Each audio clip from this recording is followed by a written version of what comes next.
Hi, everyone, and welcome to episode 23 of Breaking Through the Ellina podcast. This episode is a really special one because in a way we're coming full circle. I have Silvy Khoucasian here with me. If you guys remember, she was my very first guest.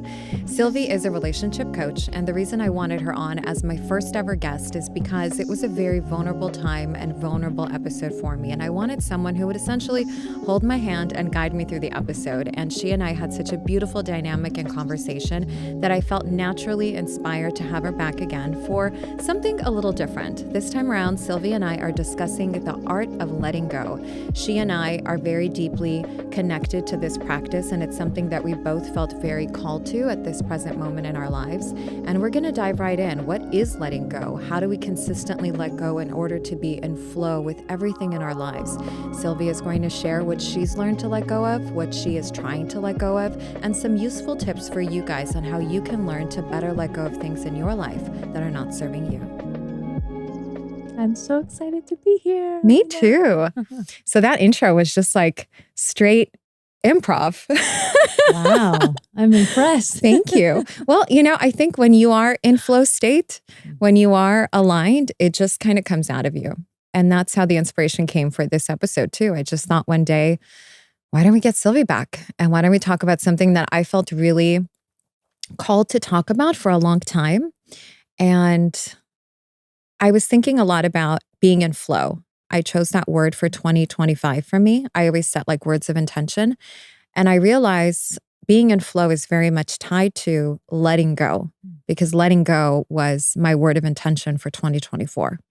And so as I came to understand what letting go really is, I thought, okay, this needs to be an episode because we can talk about this in so many different ways. So welcome back, Silvy. Thank you so much. It's such a brilliant episode, and I think something that so many people will relate to, because you and I are going to have very different stories and examples and journeys that we've navigated and are continuing to navigate in our letting go process to step into the newer versions of ourselves. And we should preface this by saying, I don't know your list. You don't know my list. So this is going to be a surprise and just a really genuine, authentic, in the moment conversation.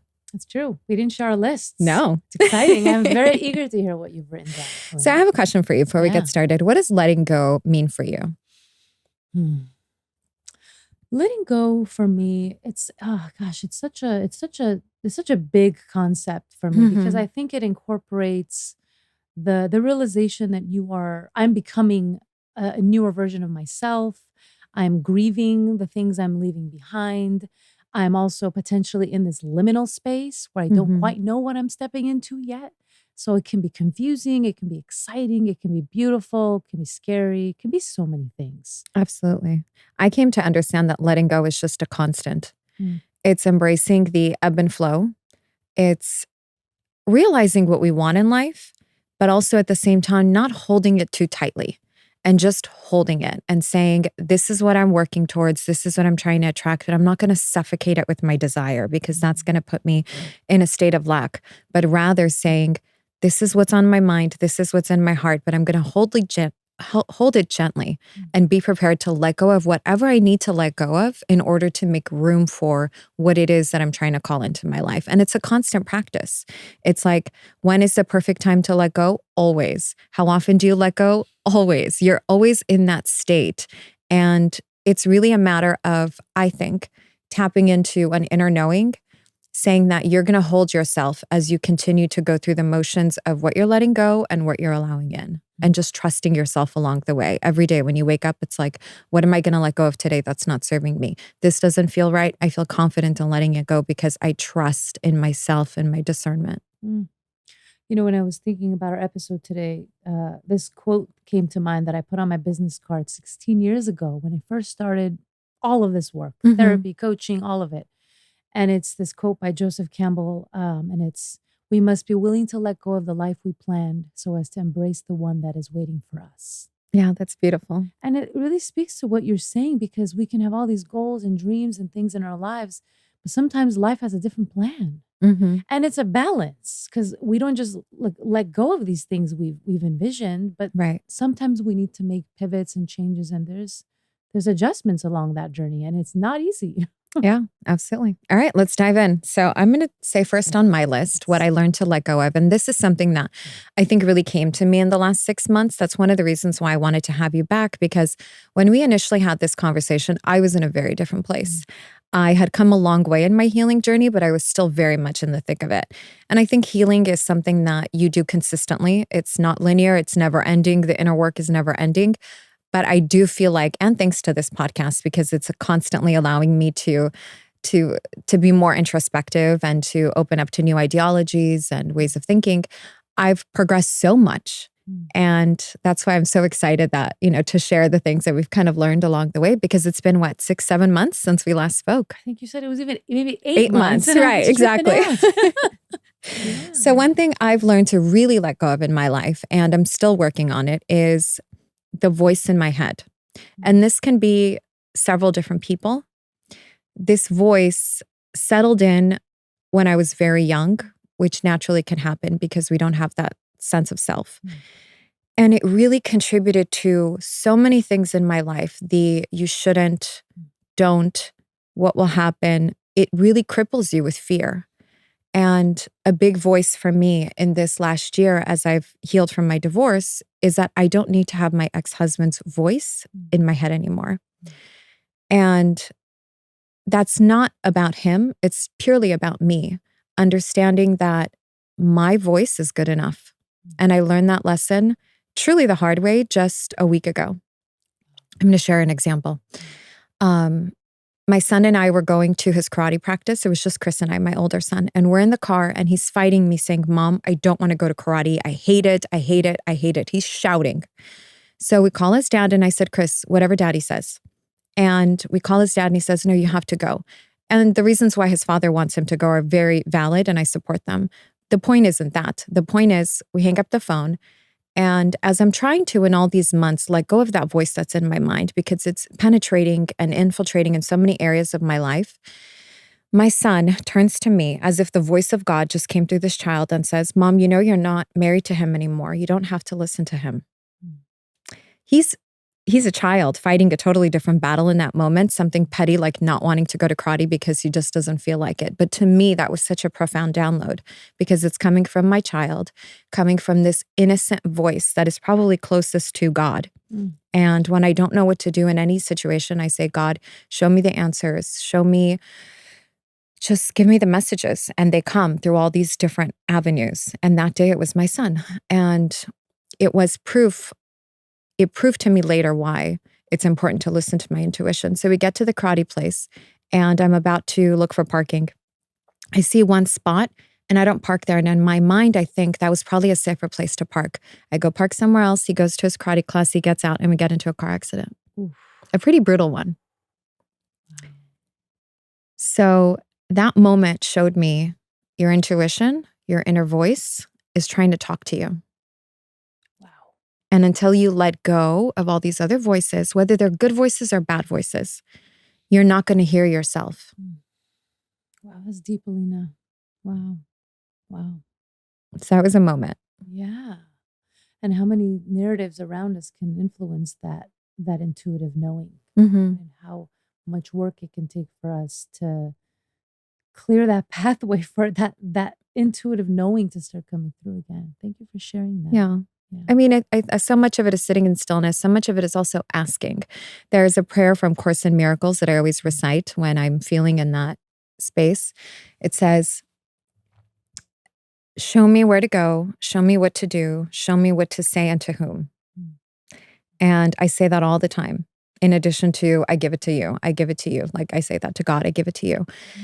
And when I do that and I really truly surrender, I hear the guidance. I hear that intuition, whether it's my own inner voice or I hear it through someone else, you're just more open to it. But you have to first be willing to let go of that voice. Because unless you're willing to do it, the universe will sometimes, unfortunately, in the form of an accident, make you realize, what are you doing? Why aren't you trusting yourself more? That self-trust voice around the narratives, you said something that ties into one of the things I've been in very active work of letting go. And I think I shared a little bit of this in the first episode too, was the voice of shame. I think I said 8 months ago, sitting right here, that this is the year of yes for me, and just saying yes and trusting that life will have my back, that I'm safe, that, I grew up with, my dad was very fearful coming from another country, woman, being visible in the world where we grew up in the Middle East wasn't particularly safe. So a lot of those fears made sense in the context that my dad grew up in. I think for me, I kind of put myself, like you said, in that paralysis bubble where I was just so afraid to trust myself. And now, I just did a talk with my husband in Canada. It was the biggest professional milestone in my career. I was with just some of the most incredible relationship therapists and coaches. And I just remember saying to myself, what's the worst thing that's going to happen? I'm going to pass out on the stage, Right. or I make a fool out of myself. And so I make a fool out of myself. What more loving audience could there be? I'm to sure embrace you've recovered that? from much worse in life. Exactly. So I think for me, just embracing that, okay, so that happens, and then I'll still be okay because I got my back.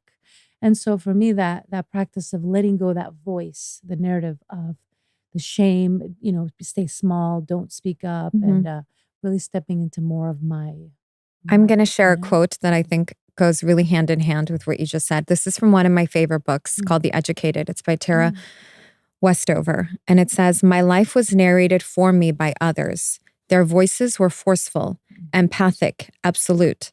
It had never occurred to me that my voice might be as strong as theirs." Ooh, that gave me goosebumps. Right? Oh, And it really is, because I think the people in our lives, like my ex-husband, like your dad, they have the best of intentions.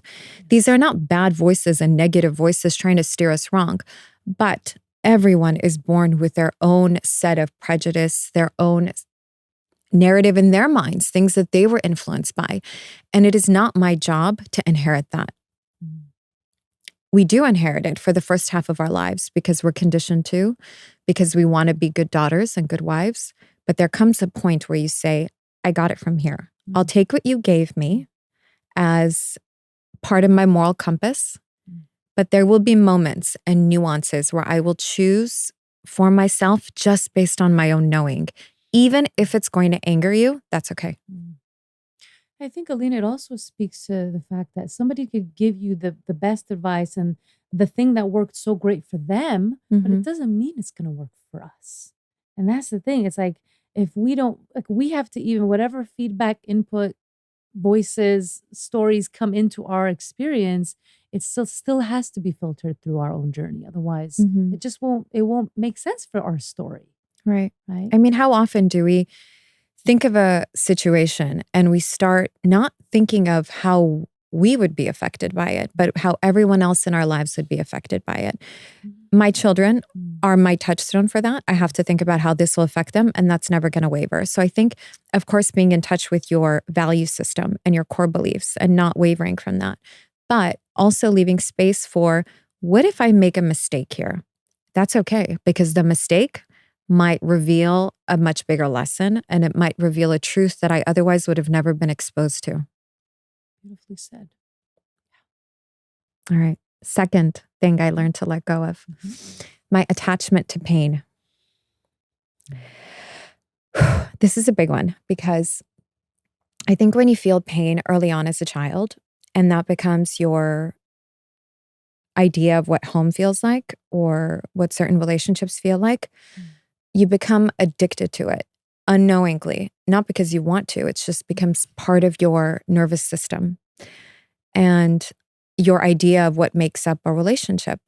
And I think I was addicted to that pain because then I was seeking it out in different relationships and in different stories in my life. And having gone through tremendous pain in 2024, I got to a point where I said, I'm releasing the pain. I'm going to feel it when it comes, but I'm going to very quickly release it and not attach any more meaning to it than it needs to have. I understand that the reason I'm feeling this pain is because of this choice and that choice. And I give it grace, I give it forgiveness, and I'm letting it go. Because this pain, it's like, it can stay there. It's like, if you commit to the practice of licking your wounds, you're always going to be in that, you're always going to allow it to hold you. But if you can give it love and say, I'm meant to feel this pain. It's part of the human experience to feel pain. And pain is the gateway to a breakthrough. Pain is the gateway to the next step, to the next version of you, to elevating, to raising your vibration, to doing whatever it is that you're trying to get through to get to the other side. Pain is not necessarily the worst thing. It's like pain is there to teach you something too. It's information. Mm-hmm. Yeah. I think you're speaking to something, just there's a friend of mine, colleague, Sarah Crosby, she has a quote. I believe it's something like, just because you're tolerant of pain and trauma doesn't mean you have to keep allowing that. Mm-hmm. And it's such a fine line in a dance because, like you said, because it's so innately human, that Right. suffering.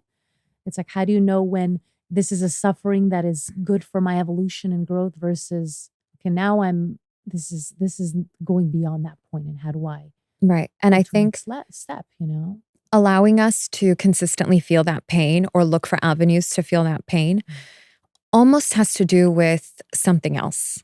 For me, I allow myself to feel that pain for two reasons. One, because I'm seeking the lesson, and the other one, because I can't forgive myself for certain things.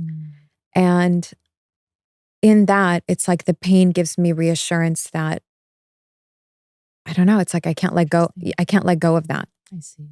I don't know how you would analyze that Yeah. from a psychology standpoint, but it's Yeah. like, it's very interconnected, I think. Well, it's interesting because I remember going through and I can connect this to my one of my second points, not one of my second points, my actual second point around letting go of friendships from my past and friendships that were not aligned on the value of self growth and vulnerability and how painful that was, um, and how that was a pain that was very informative for me because like that pain was recurrent. And I remember there was a certain relationship I walked away from like about a decade ago that took me so long to work through, and I'm still working through it. It's not as potent, but the self-forgiveness piece, I was in so much pain because I couldn't forgive myself for Right. walking away. Same. Right? And it's like, even though that relationship wouldn't serve me being there if it wasn't aligned on both sides, that person deserved me to be fully present. And um I think that being hard on ourselves and that self-forgiveness piece can, without that, it can be, the pain can definitely be, we can almost feel stuck in it. I felt stuck in it. Did you feel that way? Did you feel like a stuckness in it? I think it just resurfaces consistently. Yeah. I believe we are in a constant state of paradox. We feel the pain, and then in the morning you can wake up and feel light. Yeah. So you assume it's gone, but it's not, because something small might trigger you and then you're right back there. But I think it's our subconscious taking us back there because we think we need to sit in it, because we think we deserve to feel it even more. It's like, this is part of your story right now, let me just twist that knife a little bit, deeper. And we do it to ourselves as a form of punishment, I think, because there's something else that we haven't let go of. It's very layered and nuanced, this letting go process. Mm-hmm. And it is a interesting thing, as we're speaking about these things that we're letting go of and people are listening, how important it is, the places that may take longer to let go of, or it's a lifetime journey, how important it is to have self-compassion, self-forgiveness along for the ride. Right. Right? It's so vital, even though it's hard to access that when we're in the grief and we're in the pain of things. What's next for you?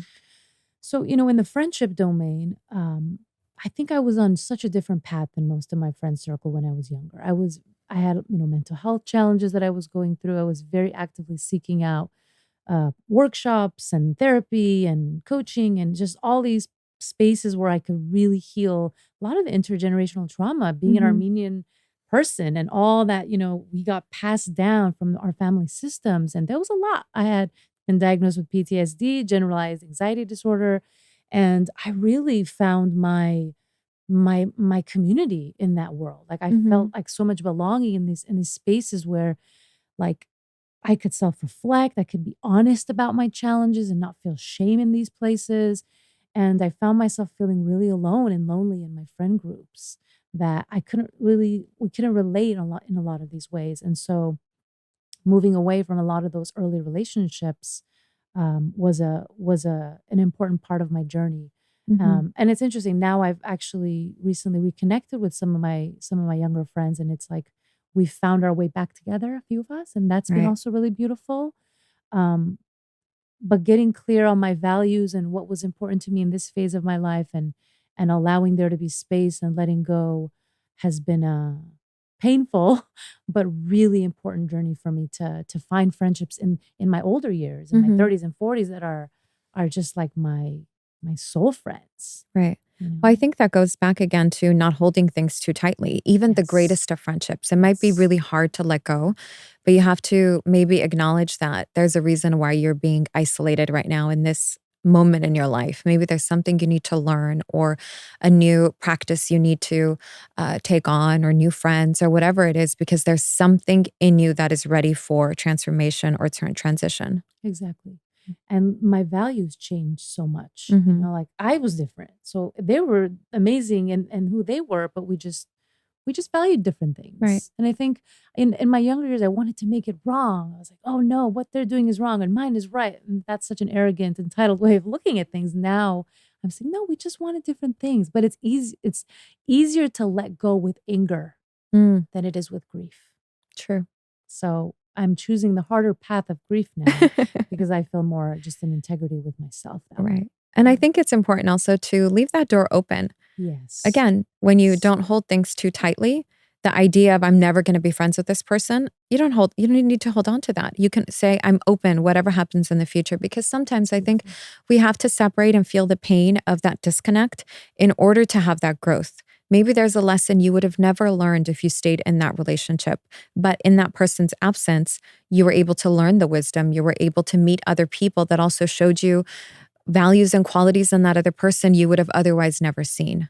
I think you just shared something really valuable right now, like incredibly important. That piece of staying nuanced, and because this growth process is so cyclical. Mhm. It's like we're still the same person, but we have these golden nuggets that come with us in these Right. changes. But we can also sometimes bridge that from things that we couldn't see.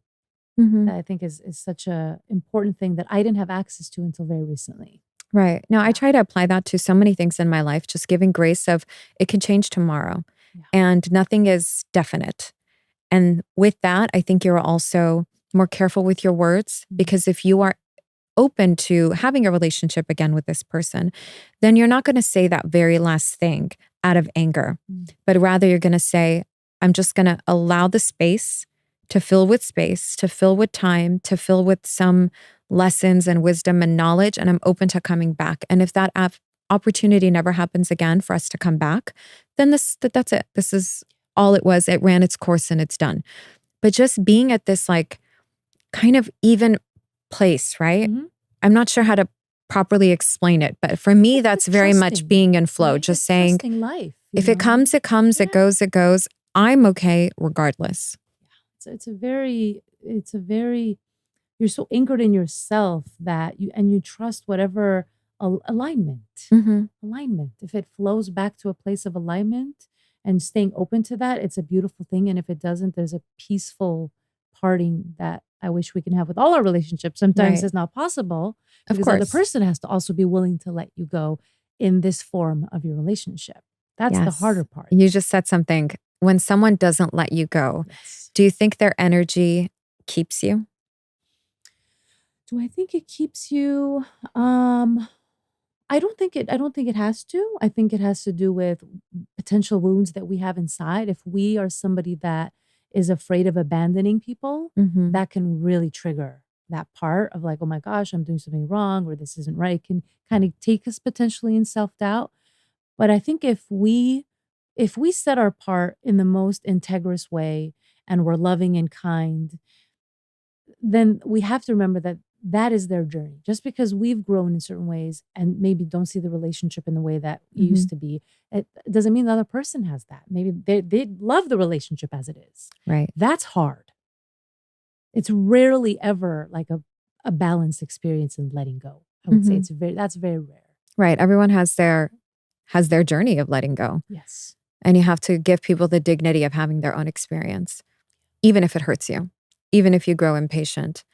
It's that's really the practice, I think, is the patience, is saying, I don't need the validation right now for you to turn around and say, I love you or whatever. I'm willing to sit in this stillness and be hurt, but give you the grace and the time to come back to me when you're ready. Yeah. And that time may never come, and that's still okay. Yeah. We can only take care of our side of the street. What's next on your list? I've learned to let go of trying to control the outcome. I think when you are responsible for so many things in life, you get into the motion of thinking 10 steps ahead with good intention, right?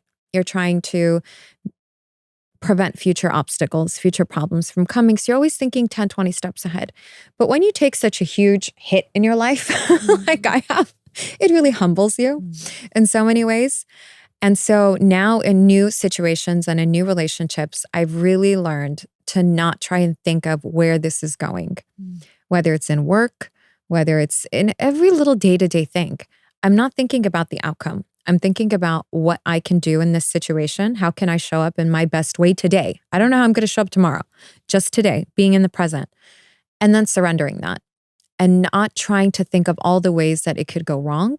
Because the more you get into that mindset, the more you are making an agreement to the negativity and the negative voices, and you're feeding it and giving it evidence of all the ways it could go sour.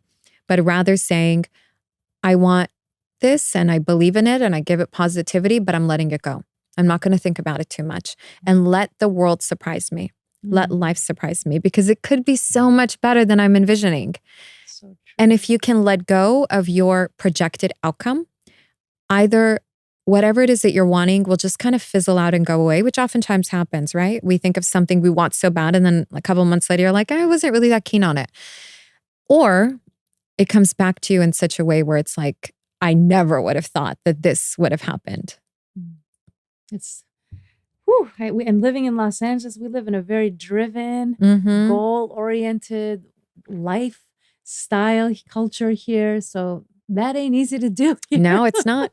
It reminds me of when Oprah, she talked about this in a podcast. She said she was auditioning for The Color Purple. And she wanted it so bad. She did everything in her power to get that role. And so she just got to a point one day where she said, I surrender it. There's nothing else I can do. I've done the work. I give it to you, God. She got on her hands and knees and prayed and said, I want this, but I surrender it. And I'm very happy for the other person who's getting it.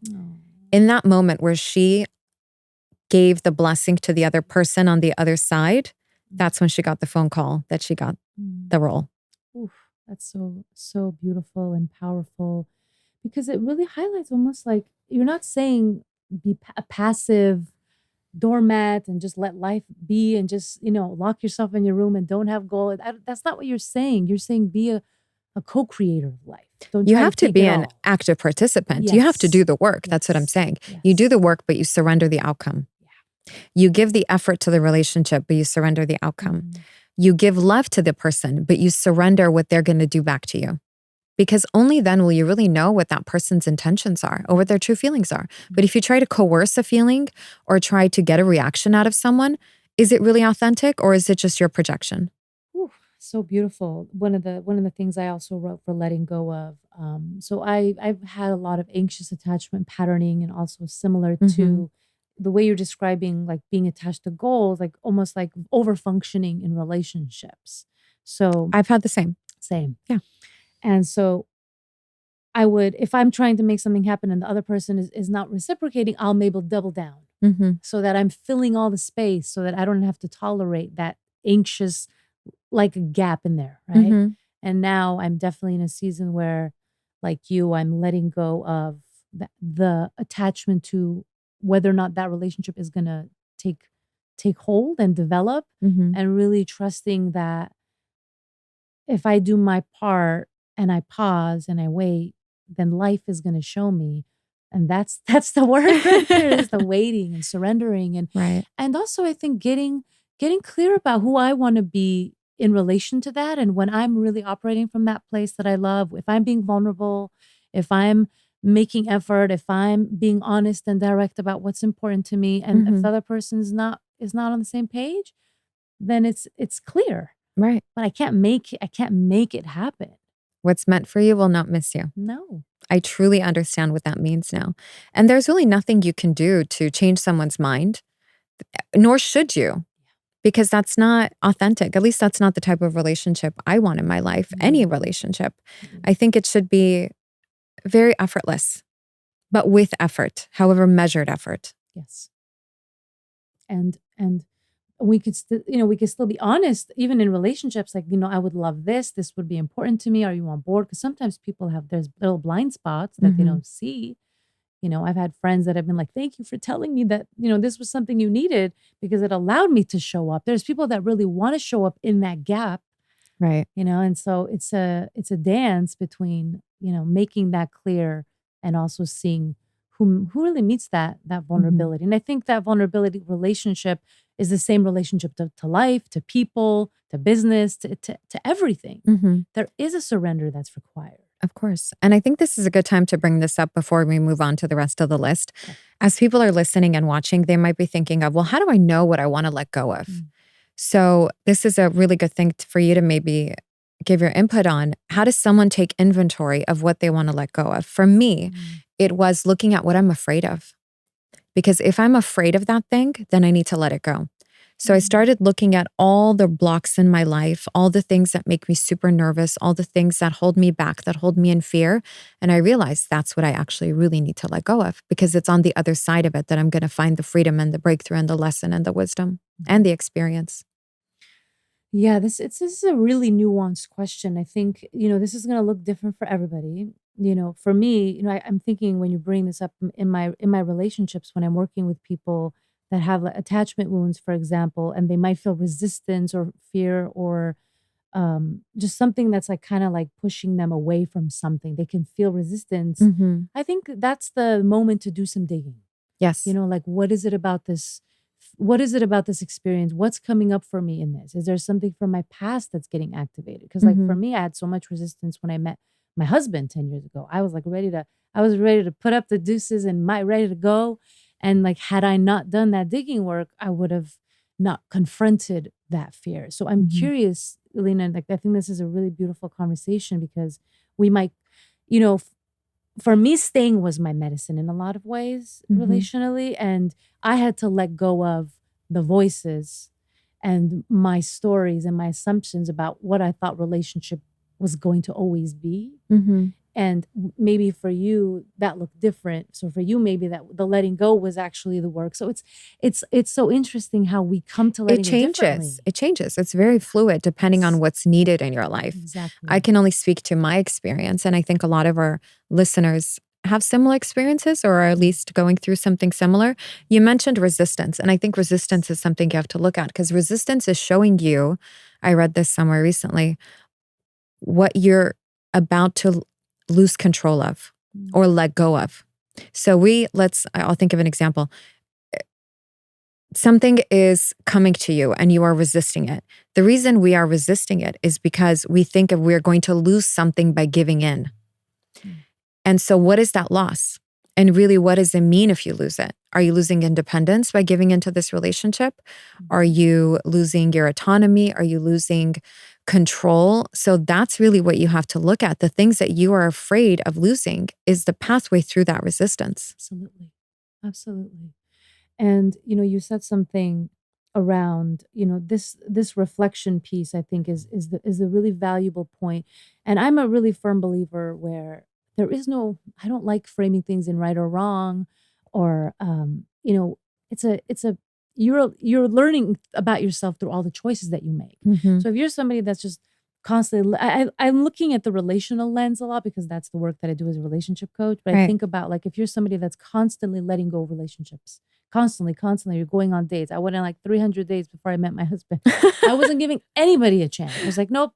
I was constantly finding something because I was so terrified inside. Right. And so that's also worth looking at. Why am I walking away from everything? Am I really putting in the work to learn about myself and to understand who I am? And I think that sometimes is asking yourself that question, is this choice aligned with my values? I like to bring in the values piece when it comes to things that were potentially in need of letting go of. Right. Of Right. course. Is this a situation that's, bringing up something from my past that is actually worth exploring before letting go? Or is the letting go the thing that's going to help me move into the Mhm. version of myself that I want to be? Is there a conversation here that I'm avoiding that's making me want to let go? Right? Or have I been holding on to this so long and I've actually milked it and massaged it forever and ever, and I'm not actually being in flow, and I'm holding on to it so rigidly because I'm terrified of being in that unknown.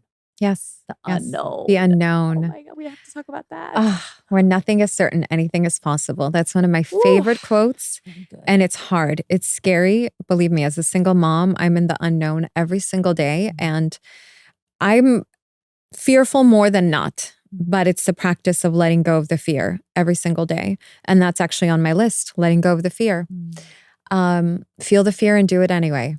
It's not my quote, it's from a book. And I think it's the title of a book. I don't remember the author, but it's a brilliant concept because you acknowledge that fear comes with a certain crippling feeling, right? You feel it, but you let it go.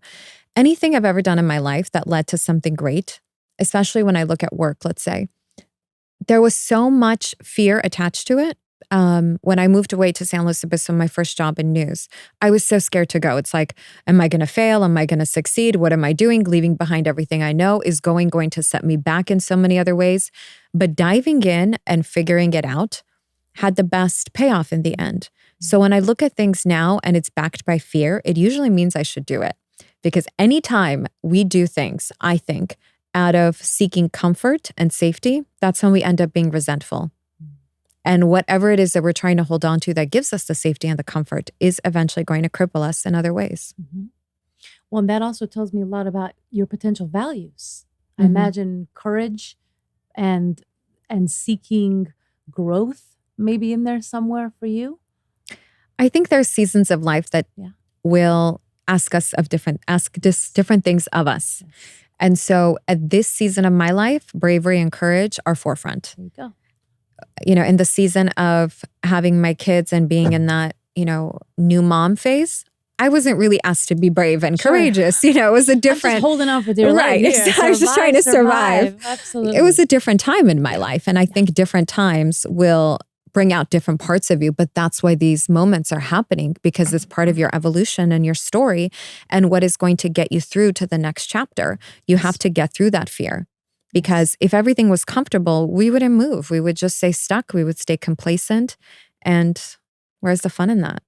I love Esther Perel talks about this a lot, this balance between change and staying where you are. And if you are changing too quickly, you can go into almost like a chaotic state. And if you are not willing to change at all, you go into stagnation. Right. And so we're all kind of straddling that line depending on where we're at in life, depending on how much capacity we have, depending on so many factors. That's going to, I think, impact our letting go. I mean, I've worked with, people that are in relationships that are ready to let go of a partner, but maybe it's not safe to let go. Or they're working through some things that have to be worked through before they can take that step, right? So there's such a contextual thing, I think, thinking about letting go. But I definitely want, people listening to think about what are the values that are most important in you in this season of life, Right. and what choices would help you to decide whether letting go or digging in would be more valuable. Of in this course. season. I mean, my values right now, I'll tell you my top three. First and foremost, my children. They are number one. So every decision I make, every breath I take is reflective of, is it going to be good for them? That's front and center. That's my, my, what do you call it? The North Node? I say your North Pole. My North Pole. I know what your North, something, my true north. compass, Your my true north. Thank you. That's what it is. So my kids are always guiding me. Second, it's, of course, my professional life, because I want to be successful in this world. So there's certain things that I have to let go of in order to get past the fear, the imposter syndrome, the anxiety, all those things, the anxiousness. And then the third thing is, me being committed to just being a happy person and being true to myself. What's beautiful about being on my own for the first time, really in my life, because I went from living with my parents to being engaged to being in that relationship. This is the first time ever in my 39 years of life I am on my own. Wow.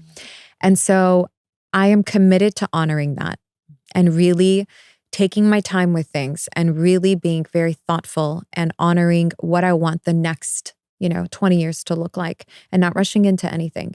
And so that also guides me, and maintaining peace, which is so important for me, because none of the other things can happen unless I am in a peaceful state, making decisions out of, intuition and gut instead of fear and all the other things. I love that so much. You highlighted the importance of values, the importance of priorities, and also like what's the vision for our lives, right? Because I think that also, if we have a certain vision for what we want relationally, career-wise, personally, our own development, that's also going to be very helpful at indicating the things that we may need to let go of in order to step into that version of ourselves, Right. If I'm in a season of my life, for example, shame has been my core wound growing up that I've shared multiple times. How have you worked through it? Oh my gosh, how have I worked through it? Lots of therapy. I've been in therapy for 16 years. I'm not saying it takes 16 years for those of you listening. I've worked through a lot of different things in 16 years. I would say a lot of it I worked through with my husband, because shame is relational. We heal relationally. You can't do this work alone. People think that they can go sit at the top of a mountaintop and heal the relational wounds. It's not, you can't do it. You can get clear on a lot. You can, do spiritual work. You can get to peaceful places, but the attachment wounds, they need to happen relationally. And that can be with a coach or a therapist or, somebody spiritual that can hold those places. So whenever it would come up, a lot of it came up in my relationship with him in the first few years.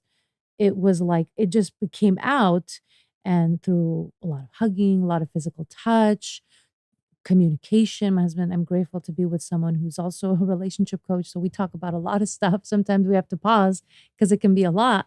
But it's been beautiful because he's somebody that doesn't amplify my shame. He quiets my shame. That's beautiful. He's so an advocate for me to be my truest version of myself in the world. Like, he's like, whatever you want to do in this life, I am here to support you.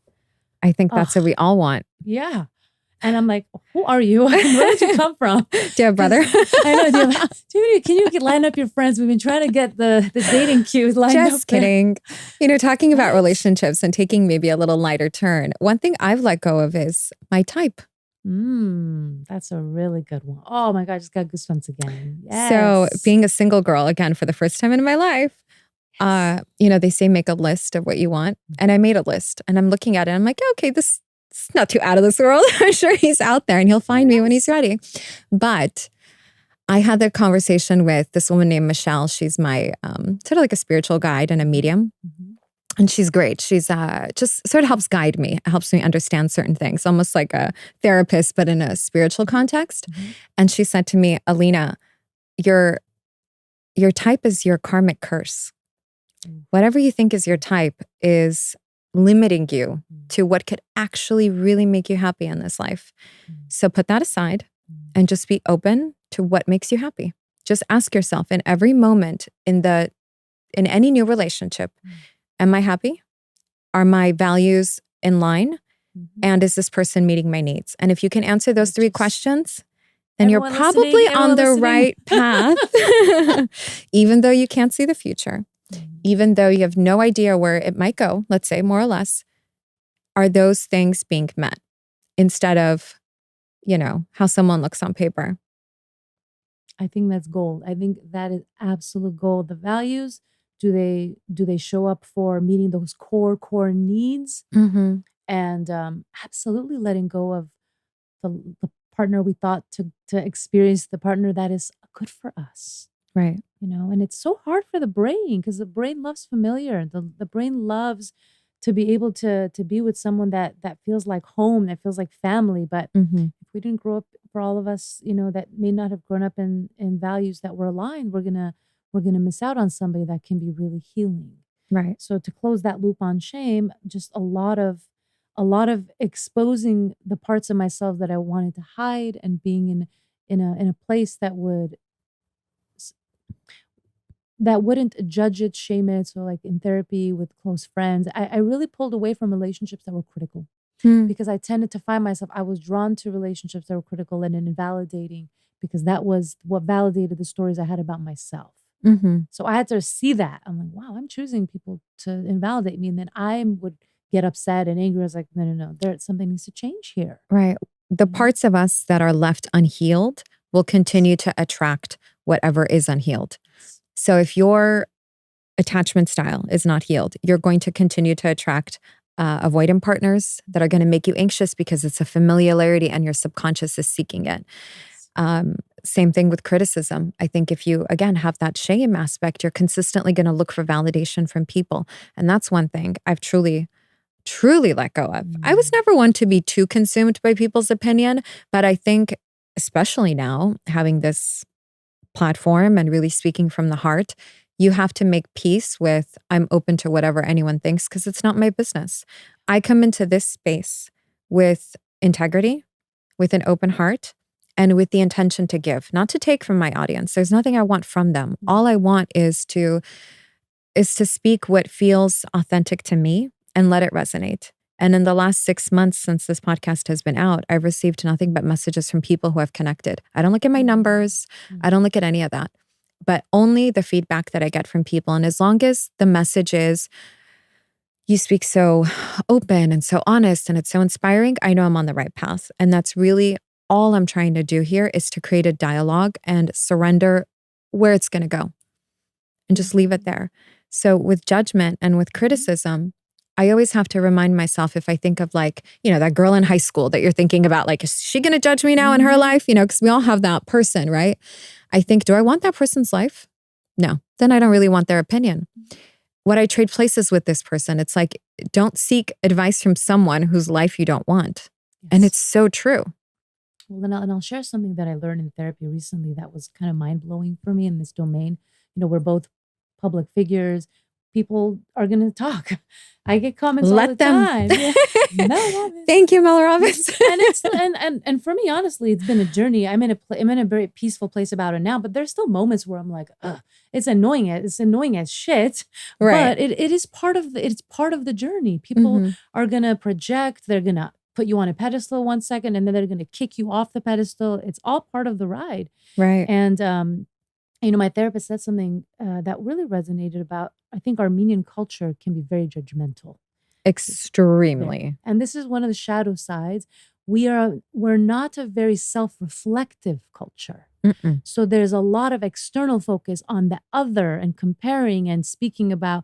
And what I really hope, because I know you have a lot of Armenian listeners, and this is hard as heck for me because I want to be externally focused. It's hard to be self-focused. Is whenever we feel judgmental towards other people, to really do our best to bring that back to ourselves. Like, what is this about me? What is arising in me that I'm wanting to say this thing? Why am I wanting to put them down or just speak about them in this way in general? And the more I do that with myself, the less I care what happens out there, but also it helps me have empathy with, I do think that's kind of a trauma response thing that Armenians have had to work through after the genocide.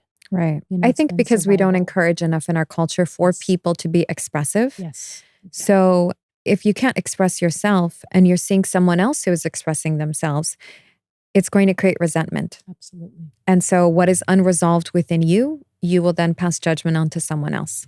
It's all a projection. Yep. So I don't take any of that, and it's not my problem to fix. I can only worry about myself, right? I've created this opportunity to have this platform, and I will come to it every single day with the best of intentions. How that lands is not my problem.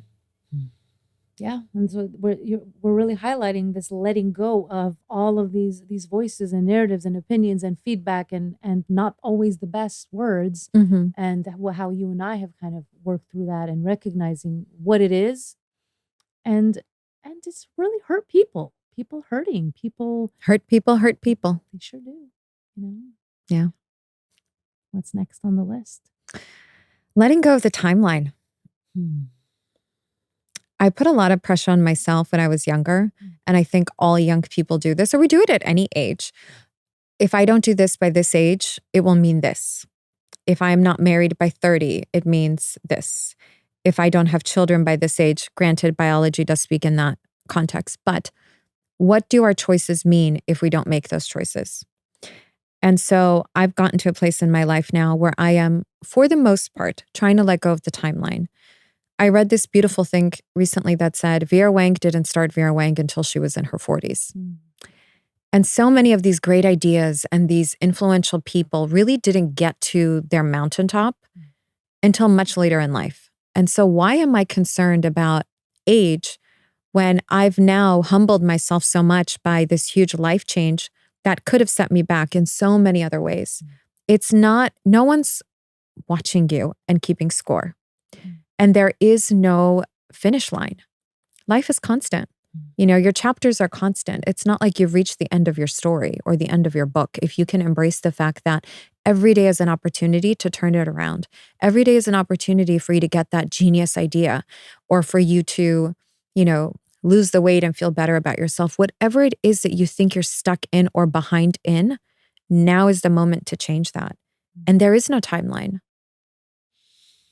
Oh man, that timeline, that'll really get you, especially with social media and the comparing that we can do. I think for me, I'll connect it to what I'm letting go of is the nonlinear path of the work that I do. I've done things, I've always fell behind in my work. Like my colleagues have been light years ahead of me. I've always moved at a very slow pace, and I'm very sensitive. I take in information on like deep levels, and that has always been hard. And I think, what you're talking about, that timeline, is our journeys are all so different, and we have to be who we are at the pace that's authentic for ourselves. Right. Spaciousness. That's one of my core top I three remember that values. from our first You remember episode. that?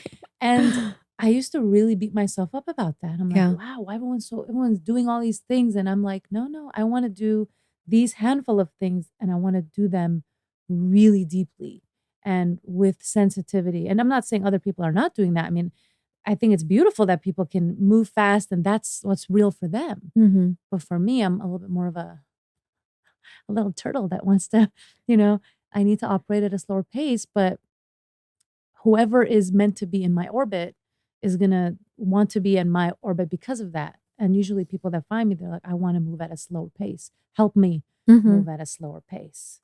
So Right. it's interesting. It's kind of like similar to you in the way that my timeline just looks different than most of the people around me. I And think that's you're okay. able to make peace with the timeline when you can establish what success really looks like to you. And You it said it doesn't have to perfectly. look like everyone else's. It's You not nailed it. about a monetary prize at the end of the road. It's really about what you are gaining every day along the way, the journey, embracing the journey. This day to me is so special because I'm going to take so much from it.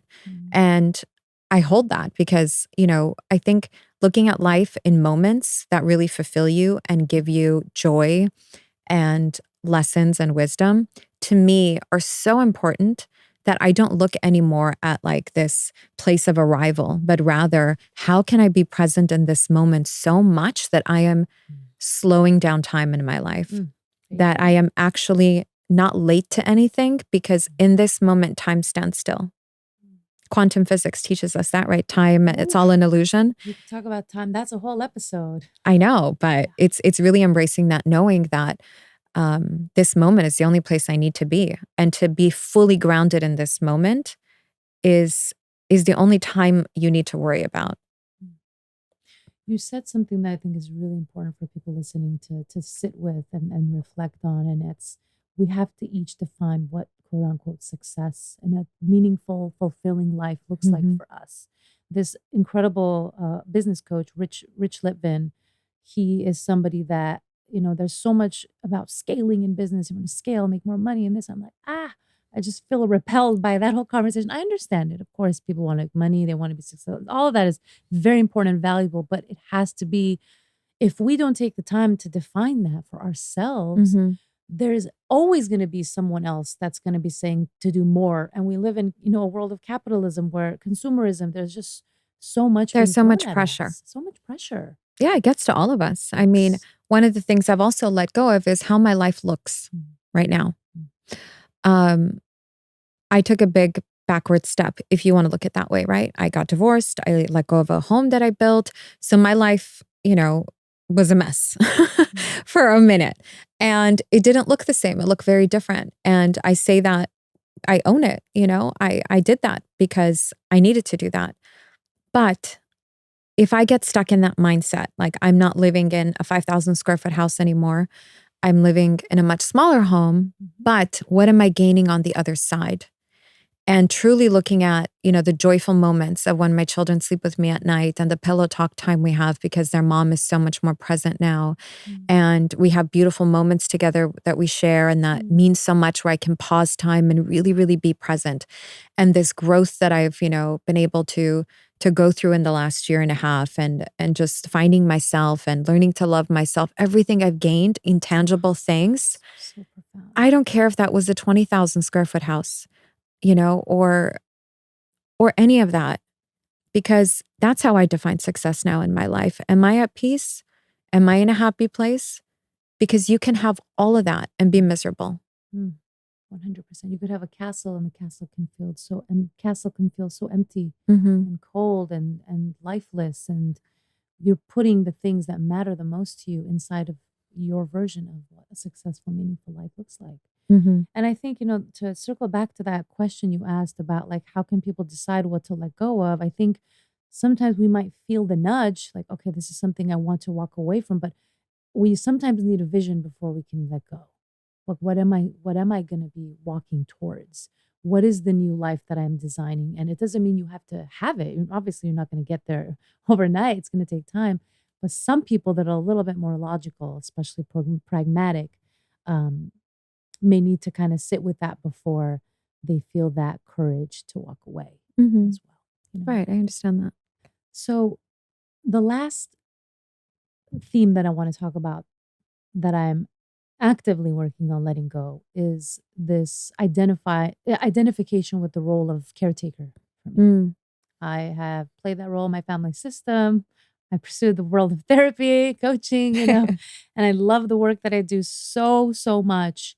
Um, However, in a lot of my relationships, I found myself people pleasing, over functioning, feeling so much resentment and anger, and then burning out, and then sometimes just walking away from a lot of relationships. Mm-hmm. And I think the more I realized that role and how strongly I identified with that as my moral code, and starting to unhook from that and really starting to operate from a more, I can still love, I can still care, but I could do it in a way that's still honoring of my boundary and not self-abandon at the same time. And also just being with what that looks like in realities. Like, if I can't do something or if I say no, I still struggle with the feelings of guilt profoundly. I mean, even after all these years of work that I do, like, I will feel there are days where I still feel sick to my stomach because I still have that association of I I feel have like you're to fix. betraying someone Oh or yeah. something.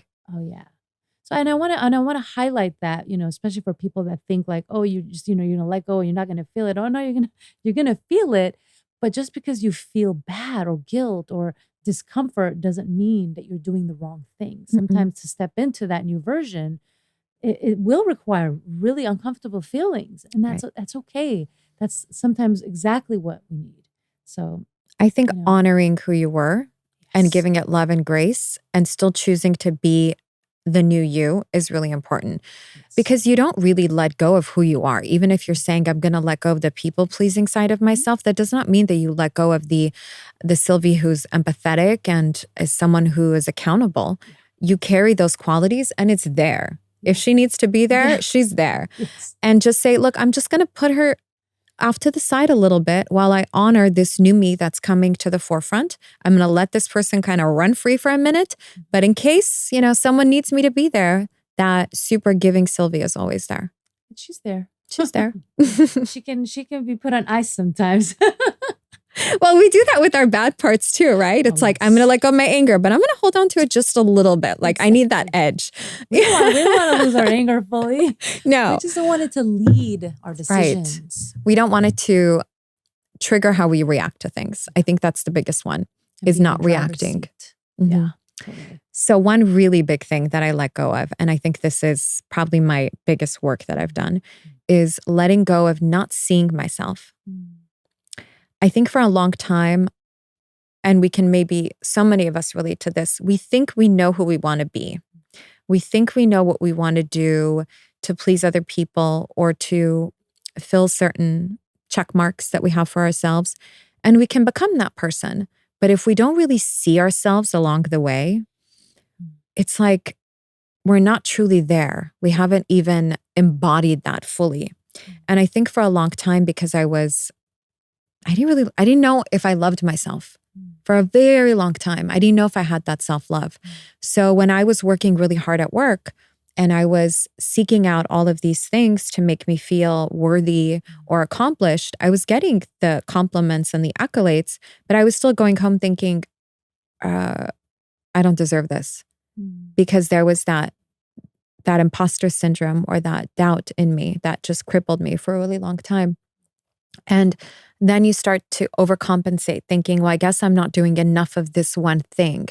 And then you start tripping up, left and right because you're now leading to burnout because your reason for doing what you're doing is coming from a lack. It's not coming from a giving place. And when I say seeing myself, I think I'm seeing myself now for the first time. And it really took stripping myself of all those things that gave me a false sense of security and a false sense of identity and letting my real essence come through. As imperfect as she is, she came through slowly. She had to go through a lot of heartbreak and a lot of grief, and I held her along the way, every step of the way.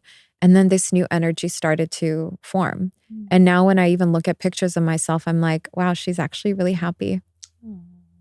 And I don't know when was the last time I was really happy. But when you can embrace this new you and finally see yourself and see your essence, that it doesn't have to be defined by someone else and someone else's narrative, that you're a good person and that you just made these choices because life led you here. Your soul led you here, and you can learn to love yourself through that. It's the greatest feeling. And it took me a long time to get here. To really say that I like who she is. So beautiful. That pure, free-spirited, joyful Ellina. Yeah. She came back. Yeah. She's integrated. She's here. And I get to be sitting in front of her today. What a gift. Oh, thank you. That. So beautiful. It takes a lot of work. It does take a lot of work. It takes a lot of work. And a lot of surrender and a lot of humility and a lot of letting go. There's so many masks that the world puts on us, and there's so much conditioning that we all go through. And it's like we're born as babies, these pure little joyful beings. And we grow up and we spend our whole lives trying to get back to that. Filling it with junk. Filling it with junk. Yeah. That's why I think that process of just doing our work and whatever that looks like for us to touch those places is so vital. It's just so vital. And it looks different for everyone, Yeah. Can I ask you one question about this? Please. If you were to, is there certain qualities and things about you that you most want people to see? What would those be? Gee, that's hard. I think that I have a very open mind. And everything I do really comes from a very loving place. That's how I'm letting life guide me. It's just finding peace, maintaining that peace in my heart, and just moving from a loving place. I think that's it. That's my commitment to myself. I feel that. How it lands, it lands. Well, your openness, I think, is evident. I mean, this podcast alone is evident of that. Pretty damn open. It's pretty. You're paving you're a visionary. You're paving the way for people to be their most authentic selves. And what a statement of your essence this podcast truly is. I can't wait to see where it's going to be in 5 years. Thank you. We're going to be sitting here with our tea. And we're going to have all right, so we got some things that we let go of in this last 5 years. Oh my gosh, what are 5 years going to look like? But I'm open to it. I have no commitment to what it's going to be. I'm just so open to it and so ready for whatever the world wants to surprise me with. And I'm going to be there for it every step of the way, willing to roll up my sleeves and work hard, surrender and give along the way of what's not working. And just always being in this, I think, even state. Because I am someone who is naturally anxious. I am someone that has a little bit of underlying depression. I am all those things. But if I can keep this like peaceful state, I'm leaning more into the happy side, more into seeing myself and really living from that authentic place. That's beautiful. So before we wrap things up for today, what are some tangible tips you would give to people on how to practice letting go? Yeah, I'm a big fan of ritualizing this when we can. I think, we live in a world where things are just happening so quickly, and those are the things like coaching and therapy, having a spiritual mentor. What I Mhm. love about those, it's not just the only the deep work that you're doing, but it's like you're marking time Mhm. every week or however often you go. You're spending time processing that week before or the time before. You're giving that season of your life, that week of your life, a breath to speak, to talk about the things you're grieving, you're excited about. And so I think just the practice of naming it, just what we Mhm. did right here. So Right. if you have a close friend that you trust, or if you're in a relationship, if you are working with a therapist or a coach, you can actively, have them guide you in naming these things, just Mhm. verbalizing them. If you're a journaler, writing these things down. And I usually like to suggest naming it. You can also do it in like during the journey of your life. So things you've had to let go of from childhood Mhm. until where you are now, you can almost like draw this line and mark them on certain milestone I think that's a moments. great place to start. Yeah, Things you've already let go you've of, already let because go then of. you can look at what was the worst case scenario? Mm, What were you most afraid of? Did it actually happen? mm, And did you survive it? that's lovely. Because that will give you the conviction to start to let go of more in your life That's beautiful. I because you've like been that. there already. Yeah, We've all yeah. done it, right? Yes, yes. And if you look back at some of those milestones, if you haven't actually worked through the emotional process, sometimes, Mhm. sometimes, sometimes people have gone through these losses or they've been forced to let go of things and they haven't been Process the witnessed in trauma. that. They haven't processed it. Mhm. So who might you want to share it with? And it might be just with yourself for now. You can speak it into a voice note, put it in your voice note, mark the date, and you can reflect on it every year or every 6 months. Mhm. And the other one that I really, really love is go somewhere in nature. I love going Yes. to the beach and collecting some like little stone thing. Don't bring your own stuff that's already in the ocean or a lake, pebbles, and just take one and just acknowledge. You could do this with a friend or alone and just say, this is one thing I'm letting go of or leaving behind. And what I'm stepping into is. And so you throw it in as you I love acknowledge that. the dualistic nature of that. Right, right. This one is my personal favorite. I feel just a lot of release when I'm doing it. And again, don't expect just Mhm. to be a one and done. Maybe this is something you do regularly, even if it's the same specific thing that you're trying to let go Mhm. of. Do you have any that you want to recommend, Alina? I think the ultimate goal is to allow people to come back to themselves and to encourage people to come back to themselves, because that's what happened to me, coming back to myself. And when you do come back to yourself, you realize there's so much there worth looking at and examining and processing. And it's like, it's a beautiful experience. Some of it could be Yes. jarring and painful, but it's all a gateway to the next thing. Rituals that I have, I love to be out in nature. That's why I hike a lot. That Mm, gives me a very grounded feeling, and I'm able to purge out what I'm feeling and what I'm thinking.